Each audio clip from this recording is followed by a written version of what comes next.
हरे कृष्णा, राधे राधे, ओम नमः शिवाय। प्रिय भक्तजनों, आप सभी का दिन शुभ और मंगलमय हो। आप सभी को मायरा वॉइस चैनल की तरफ से जीतिया यानी जीवित पुत्रिका व्रत की हार्दिक शुभकामनाएं। भगवान जीमुत वाहन हम सबकी संतानों को दीर्घायु और निरोगी प्रदान करें। इसी कामना के साथ ही आज की इस वीडियो में आप सुनेंगे जीतिया व्रत की कुछ पौराणिक कथाएं। इन कथाओं का श्रवण अवश्य करना चाहिए। आज माताएं और बहनें अपने बच्चों की दीर्घायु के लिए जीवित पुत्रिका का व्रत यानी जीतिया का व्रत रखेंगी। आज अश्विन मास की कृष्ण पक्ष की अष्टमी तिथि है और भगवान जीमुत वाहन की विधि विधान से पूजा करके व्रत करने का संकल्प लेंगी महिलाएं। हर साल इस व्रत में भगवान जीमुत वाहन की पूजा की जाती है और उनकी व्रत कथा का पाठ भी अवश्य किया जाता है। मान्यता है कि इस कथा का पाठ करने से अपने बच्चों की आयु लंबी होती है और साथ ही उनका जीवन में राजा के समान बीतता है। तो आइए सभी प्रेम से मिलकर बोलिए जीमुत वाहन भगवान की जय हो, जीतिया माता की जय हो। यदि यह कथा पसंद आए तो वीडियो को लाइक जरूर करें, शेयर करें और चैनल को सब्सक्राइब करें। एक बार नैमिषारण्य के निवासी ऋषियों ने संसार के कल्याणार्थ सूत जी से पूछा, हे सूत, कराल काल में लोगों के बालक किस तरह दीर्घायु होंगे, सो कहिए। सूत जी बोले, जब द्वापर का अंत और कलियुग का आरंभ था, उसी समय बहुत सी शोकाकुल स्त्रियों ने आपस में सलाह की थी कि क्या इस कलियुग में माता के जीवित रहते पुत्र मर जाएंगे। जब वे आपस में कुछ निर्णय नहीं कर सकी, तब गौतम जी के पास पूछने के लिए गई। जब उनके पास पहुंची तो उस समय गौतम जी आनंद के साथ बैठे थे। उनके सामने जाकर उन्होंने मस्तक झुकाकर प्रणाम किया। तदंतर स्त्रियों ने पूछा, हे प्रभु, इस कलयुग में लोगों के पुत्र किस तरह जीवित रहेंगे? इसके लिए कोई व्रत या तप हो तो कृपा करके बताइए। इस तरह उनकी बात सुनकर गौतम जी बोले, आपस में वही बात कहूंगा जो मैंने पहले से सुन रखा है। गौतम जी ने कहा, जब महाभारत युद्ध का अंत हो गया और द्रोण पुत्र अश्वत्थामा के द्वारा अपने बेटों को मरा देखकर सब पांडव बड़े दुखी हुए, तो पुत्र के शोक से व्याकुल होकर द्रौपदी अपनी सखियों के साथ ब्राह्मण श्रेष्ठ धौम्य के पास गई और उसने धौम्य से कहा, हे विपेंद्र, कौन सा उपाय करने से बच्चे दीर्घायु हो सकते हैं? कृपया करके ठीक ठीक कहिए। धौम्य बोले, सतयुग में सत्य वचन बोलने वाला, सत्याचारण करने वाला समदर्शी जीमुत वाहन नामक एक राजा था। एक बार वह अपनी स्त्री के साथ अपनी ससुराल गया और वहीं रहने लगा।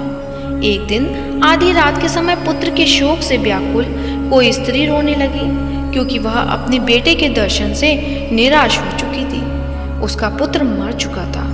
वह रोती हुई कहती है, हाय, मुझ बूढ़ी माता के सामने मेरा बेटा मरा जा रहा है। उसका रुदन सुनकर राजा जीमुत वाहन का तो मानो हृदय विदीर्ण हो गया। वह तत्काल उस स्त्री के पास गया और उससे पूछा, तुम्हारा बेटा कैसे मरा है? बूढ़ी माता ने कहा, गरुड़ प्रतिदिन आकर गांव के लड़कों को खा जाता है। इस पर दयालु राजा ने कहा, माता, अब तुम रो मत, आनंद से बैठो, मैं तुम्हारे बच्चे को बचाने का यत्न करता हूँ। ऐसा कहकर राजा उस स्थान पर गया जहाँ गरुड़ आकर प्रतिदिन मांस खाया करता था। उसी समय गरुड़ भी उस पर टूट पड़ा और मांस खाने लगा। जब अतिशय तेजस्वी गरुड़ ने राजा का बायां अंग खा लिया तो झटपट राजा ने अपना दाहिना अंग फेर कर गरुड़ के सामने कर दिया। यह देखकर गरुड़ जी ने कहा, तुम कोई देवता हो? कौन हो? तुम मनुष्य तो नहीं जान पड़ते। अच्छा, अपना जन्म और कुल बताओ। पीड़ा से व्याकुल मन वाले राजा ने कहा, हे पक्षीराज, इस तरह के प्रश्न करना व्यर्थ है। तुम अपनी इच्छा भर मेरा मांस खाओ। यह सुनकर गरुड़ रुक गए और बड़े आदर से राजा के जन्म और कुल की बात पूछने लगे। राजा ने कहा, मेरी माता का नाम है शेव्या और मेरे पिता का नाम है शालिवाहन। सूर्यवंश में मेरा जन्म हुआ है और जीमूतवाहन मेरा नाम है। राजा की दयालुता देखकर गरुड़ ने कहा, हे महाभाग, तुम्हारे मन में जो अभिलाषा हो वह वर मांगो। राजा ने कहा, हे पक्षीराज, यदि आप मुझे वर दे रहे हैं तो वर दीजिए कि आपने अब तक जिन प्राणियों को खाया है वे सब जीवित हो जाएं। हे स्वामिन, अब से आप यहाँ बालकों को न खाएं और कोई ऐसा उपाय करें कि जहाँ जो उत्पन्न हो वे लोग बहुत दिनों तक जीवित रहें। दौम्य ने कहा कि पक्षीराज गरुड़ राजा को वरदान देकर स्वयं अमृत के लिए नागलोक चले। वहां से अमृत लाकर उन्होंने उन मरे मनुष्यों की हड्डियों पर बरसाया। ऐसा करने से सब जीवित हो गए जिनको कि पहले गरुड़ ने खाया था। राजा के त्याग और गरुड़ की कृपा से वहां बालों का बहुत कष्ट दूर हो गया। उस समय राजा के शरीर की शोभा दूनी हो गई थी। राजा की दयालुता देखकर गरुड़ ने फिर कहा, मैं संसार के कल्याणार्थ एक और वचन दूंगा। आज अश्विन कृष्ण सप्तमी से रहित शुभ अष्टमी तिथि है। आज ही तुमने यहाँ की प्रजा को जीवन दान दिया है। हे वत्स, अब से यह दिन ब्रह्म भाग हो गया है, जो मूर्ति भेद से विविध नामों से विख्यात है। वहीं त्रिलोक्य से पूजित दुर्गा अमृत प्राप्त करने के अर्थ में जीवित पुत्रिका कहलाई है। सो इस तिथि को जो स्त्रियां उस जीवित पुत्रिका की और कुश की आकृति बनाकर तुम्हारी पूजा करेंगी तो दिनों दिन उनका सौभाग्य बढ़ेगा और वंश की भी बढ़ोतरी होगी। हे महाभाग, इस विषय में विचार करने की आवश्यकता नहीं है। हे राजन, सप्तमी से रहित और उदया तिथि की अष्टमी को व्रत करें, यानी सप्तमी विद्ध अष्टमी जिस दिन हो उस दिन व्रत ना कर शुद्ध अष्टमी को व्रत करें और नवमी में पारण करें। यदि इस पर ध्यान न दिया गया तो फल नष्ट ही हो जाएगा और सौभाग्य तो अवश्य नष्ट हो जाएगा। जीमूतवाहन को इस तरह का वरदान देकर गरुड़ बैकुंठ धाम को चले गए और राजा भी अपनी पत्नी के साथ अपने नगर को वापस चले गए। दौम्य द्रौपदी से कहते हैं, हे देवी, मैंने यह अतिशय दुर्लभ व्रत कथा तुमको बताया है। इस व्रत को करने से बच्चे दीर्घायु होते हैं। हे देवी, तुम भी पूर्वक विधि से यह व्रत और दुर्गा जी का पूजन करो तो तुम्हें अभिलक्षित फल प्राप्त होगा। मुनिराज धौम्य की बात सुनकर द्रौपदी के हृदय में एक प्रकार का कौतूहल उत्पन्न हुआ और पूर्ववासियों स्त्रियों को बुलाकर उनसे यह उत्तम व्रत किया। गौतम ने कहा, यह व्रत और इसके प्रभाव को किसी एक चिन्ह ने सुन लिया और अपनी सखी सियारिन को बतलाया। इसके बाद पीपल वृक्ष की शाखा पर बैठकर उस चिन्ह ने और उस वृक्ष के खोते में बैठकर सियारिन ने भी व्रत किया। फिर वही चिन्ह ही किसी उत्तम ब्राह्मण के मुंह से यह कथा सुन आई और पीपल के खोते में बैठी हुई अपनी सखी को सुनाया। सियारिन ने आधी कथा सुनी थी कि उसे भूख लग गई और वह उसी समय शव से भरे शमशान में पहुंची। वहां उसने इच्छा भर मांस का भोजन किया और चिन्ह ही बिना कुछ खाए बिना रह गई और सवेरा हो गया। सवेरा वह गौशाला में गई और वहां गौ का दूध पिया। इस तरह नवमी को उसने पारण किया। कुछ दिनों बाद वे दोनों मर गई और अयोध्या में किसी धनी व्यापारी के घर में जन्मी। संयोग से उन दोनों का जन्म एक ही घर में हुआ, जिसमें सियारिन ज्येष्ठ हुई और चिन्ह छोटी। वे दोनों सभी शुभ लक्षणों से युक्त थी, इसलिए बड़ी लड़की काशी राज के और छोटी उनके मंत्री के साथ गृहपत्य अग्नि के सामने विधि पूर्वक ब्याही गई। पूर्वजन के कम फल से वह मृगनयनी रानी हुई। जिस किसी भी संतान को उत्पन्न करती वह मर जाती और पूर्वजन की बातों को स्मरण करने वाली मंत्री की पत्नी ने अष्ट वसुओं के सदृश तेजस्वी 8 बेटे उत्पन्न किए और सभी जीवित रह गए।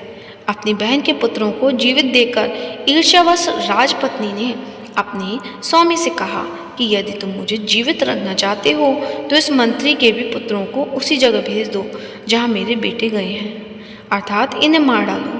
यह सुनकर राजा ने उस मंत्री के पुत्रों को मारने के लिए कई प्रकार के उद्योग किए, पर मंत्री पत्नी ने जीवित पुत्रिका के पुण्य से के बल से अपने पुत्रों को बचा लिया। एक दिन राजा ने अपने आदमियों से उन पुत्रों का सिर कटवाकर पिटारी में रखवाया और वह पिटारी उनकी माता यानी मंत्री पत्नी के पास भेज दिया, किंतु वे 8 सिर वेश कीमती जवाहरात हो गए और भले चंगे वे 8 लड़के अपनी माता के पास चले गए। उनको जीवित देखकर राजपत्नी को बड़ा विस्मय हुआ। अंत में वह मंत्री की पत्नी के पास आई और उसने पूछा, बहन तुमने कौन सा ऐसा पुण्य किया है जिससे बार बार मारे जाने पर भी तुम्हारे बेटे नहीं मरते? इस पर मंत्री की पत्नी ने कहा, पूर्व जन्म में मैं चिन्ह थी और तुम सिहारन, तुमने साथ साथ जीवित पुत्रिका का व्रत किया था। तुमने व्रत के नियमों का भली भांति पालन नहीं किया था और मैंने किया था। इसी दोष से हे बहन तुम्हारे बेटे नहीं जीते। ओ राजरानी, अब भी तुम उस जीवित पुत्रिका का व्रत को करो तो तुम्हारे बेटे दीर्घायु होंगे। मैं तुमसे सच सच कह रही हूँ, उनके कथानुसार रानी ने व्रत किया, तभी से उनके कई बेटे सुंदर और दीर्घायु होकर बड़े बड़े राजा हुए। सूत जी कहते हैं कि सब प्रकार का आनंद देने वाला मैंने यह दिव्य व्रत बतलाया। स्त्रियां चिरंजीवी संतान चाहती हो तो विधि पूर्वक यह व्रत करो। तो सभी प्रेम से मिलकर बोलिए, जीमूत वाहन भगवान की जय हो। जैसे सभी के पुत्रों की रक्षा हुई, उसी प्रकार से हम सभी के पुत्रों को, बच्चों को दीर्घायु प्रदान करें। आशा करती हूँ आज की यह कथा आपको पसंद आई होगी। पसंद आई है तो वीडियो को लाइक करें, शेयर करें और चैनल को सब्सक्राइब करें। धन्यवाद।